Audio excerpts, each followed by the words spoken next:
Well, good evening, beautiful jazz musicians of University Prep, and welcome to another edition of tonight's Final Delights. Tonight we are spotlighting the great singer, Abbey Lincoln. This is her album, Abbey is Blue, on the Riverside Records label. This was recorded in the early 60s. Oh, I'm sorry, 1959 this was recorded. And it features two different bands. This particular song we're listening to is called Laugh, Clown, Laugh. It's a great tune.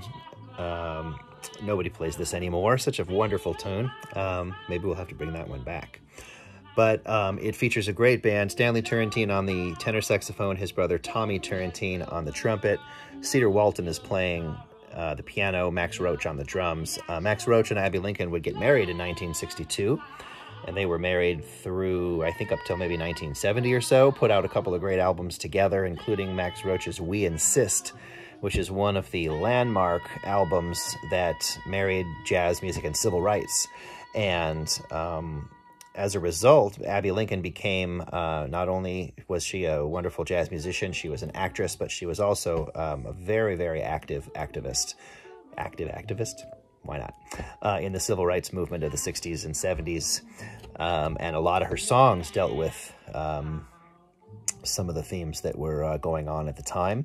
And later in her life, she sort of had a comeback in her last maybe 15, 20 years of her life. And many of the songs that she wrote and sang in the later part of her life were also civil rights related, very philosophical. She is a wonderful songwriter and could deliver a lyric in such a unique way.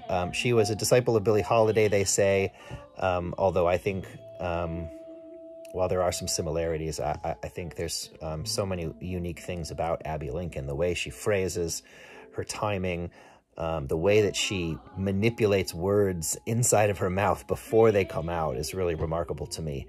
The way that she manipulates the sound of her voice, depending on the emotion that she wants to convey, is truly remarkable to me. And I have studied her a lot because I want to be able to play the trumpet that way. I want to be able to use the trumpet as a vehicle for emotional expression, no matter what that expression is, or no matter what that emotion is, I should say. And I think Abbey, even more so than Billie Holiday, had an enormous emotional palette that she could draw on.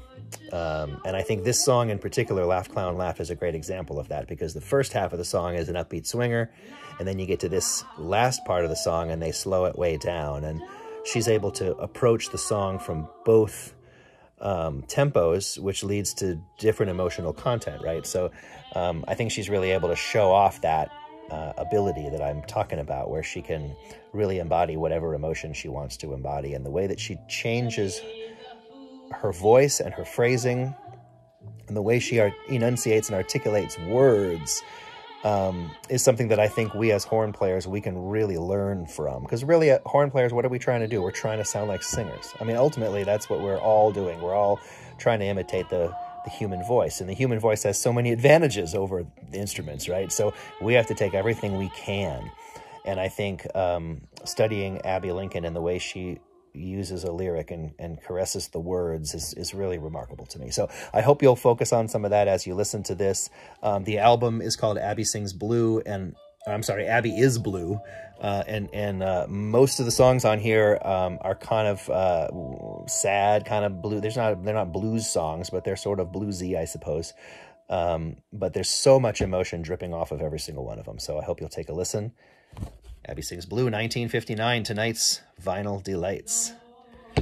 Thanks. Have a great weekend. I'll catch you tomorrow.